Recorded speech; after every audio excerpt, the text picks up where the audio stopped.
Project Veritas just had another local news anchor defect live on air and promise to share her story with Project Veritas. This is, of course, not the first one. This is just the latest one. And the question everyone is asking is, what is next on the menu? Is there another local news anchor coming out? And if we know anything about James O'Keefe, it seems likely that there might be. And as each of these anchors come out and tell their story, hopefully the floodgates will open to expose widespread corruption going on at these news agencies. But what is the corruption about? What do all of these things have to do with Project Veritas? Why are they covering this story? Why are these news anchors, two women so far, putting their careers on the line and losing those careers? What are they trying to expose? Why is this happening now? Let's talk about it. I'm Nick Rekieta of Rekieta Law, a small law firm in central Minnesota. I'm a lawyer.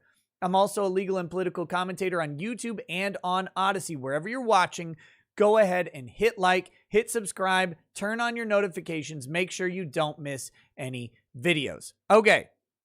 So we are talking about this. CBS local reporter announces on air she's going to Project Veritas to complain about her station. And what are these complaints about? We don't actually know as far as this reporter is concerned, but we can maybe draw some inferences from the other reporter who Project Veritas just interviewed. Let's first take just a minute to watch this segment from the CBS local forecast where this announcement was made. Good evening, and thanks for watching First Forecast. I'm meteorologist April Moss, and happy Father's Day. Today we saw temperatures above normal again, topping out at 85 degrees at Metro Airport. Plenty of sunshine today, but all good things must come to an end, and that starts as early as tomorrow morning with showers moving in around 8 a.m. And speaking of a brand new week, I will be sitting down this week with Project Veritas to discuss the discrimination that CBS is enforcing upon its employees. Tune in to Project Veritas for my full story. Now, later Monday, we will see those showers. There it was. Is right in the middle of the broadcast. She drops that there is some sort of enforced discrimination going on. Let's take a look at the story we have here from Newsweek. You can find this article in the description. And also, we're going to cut over to Project Veritas's website to check out their other interview that they did. And we'll grab the bullet points there, and I'll have that linked in the description as well if you want to read them on your own. So a local CBS News TV journalist announced Sunday during her weather report she'll be blowing the whistle on what she sees as discrimination at her Detroit station, making the second time in a week a reporter seemingly blew up her career with an off-script announcement designed to embarrass her employer. On Sunday, April Moss of CBS 62 interrupted herself to say, I'll be sitting down this week with Project Veritas before casually finishing her weather report. Last Monday, Ivory Hecker of Fox 26 in Houston similarly interrupted herself in the middle of the report to say, I want to let you, the viewers, know that Fox Corp has been muzzling me to keep certain information from you, the viewers, and from what I'm gathering, I'm not the only reporter being subjected to this. I'm going to be releasing some recordings about what goes on behind the scenes at Fox because it applies to you, the viewers. Newsweek reached out to Project Veritas founder James O'Keefe for more detail, but he said only that he will be interviewing Moss just as he did Hecker. With Hecker, his presentation included secretly recorded video of the anchor interacting with her bosses, though it's unclear if similar video exists with Moss. Now, I'm going to cut over straight to Project Veritas for the Ivory Hecker report that they did, and we'll grab the bullet points here. So, breaking Fox 26 reporter releases tape of corruption, censorship. Fox Corp bosses told Hecker to cease and desist posting on hydroxychloroquine and that poor African Americans don't care about Bitcoin. Viewers are being deceived. And okay, so this comes down to censorship over issues related to the pandemic and the lockdowns and all of that stuff. And we know that this narrative has been tightly controlled. In fact, the platform I'm on, YouTube, right now, prevents me from stating any particular opinions in any way towards the efficacy of something like hydroxychloroquine or anything else like ivermectin. I don't know anything about these. I am not a medical expert, and all vaccination decisions and health questions should be directed to medical experts in conjunction with your primary care physician. That being said, I don't see the problem with reporting on these issues, but apparently some places, including the local Fox 26 affiliate that this reporter was at, and potentially similar things going on with this new defector as well. We don't really know. But what we do know is that the entire narrative about COVID has been crafted by big tech, big media, and in conjunction with the federal government. And that those three major entities have been working together to have a specific directive around this illness. And that being said, anyone who has spoken in sort of an alternate way around them has risked censure or silence from the platforms, from the media themselves. And those reports are starting to come out. But the other thing that's starting to happen is there's starting to be a little bit of a shift as official information is released, like the report that starts to cast questions about the dismissal of the Wuhan lab theory. These things are starting to come to the surface, and some platforms, including Facebook, for example, are starting to change their policies around it. Now, to date, YouTube has not changed its policy, and I'm talking very, very neutrally. Again, I am not a medical expert, and I am not giving anybody any advice on how to deal with any sort of illness at all. I'm merely reporting on the changing landscape in big tech and big media around these issues.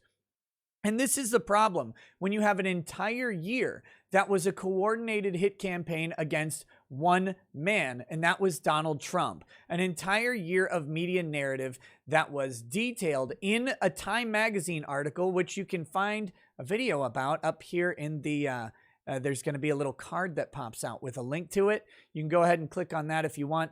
But a media narrative designed to get Donald Trump out of office caused all of these entities to get together to tighten down restrictions on off-narrative commentary or opinion, and that has led to now a new resurgence of this information and a backlash against the narrative status quo. It also, by the way, big media, big tech, if you're watching, it erodes trust amongst the viewers when you guys do stuff like this. It doesn't add to your credibility. It actually takes it away. So good job burning that one in the garbage can of censorship, but that's what you're doing. All right, so let's see what she said. Fox 26 reporter Ivory Hecker was suspended after announcing live on air she had decided to come to Project Veritas. Hecker obtained recordings of her superiors telling her to prioritize the opinion of the station's general manager and the company's CEO above that of the audience. Hecker said, "What's happening with Fox Corp is an operation of prioritizing corporate interests above the viewer's interests and therefore operating in a deceptive way." She also obtained audio of Fox 26's VP and news director Susan Schiller telling Hecker to cease and desist posting about hydroxychloroquine on social media. Hecker interviewed Dr. Joseph Varon, MD, Chief of Critical Care and COVID-19 Unit at United Memorial Medical Center in Houston, who told her of his success using hydroxychloroquine on certain patients. And I think maybe that information is important to know. It doesn't actually change any information about what's going on.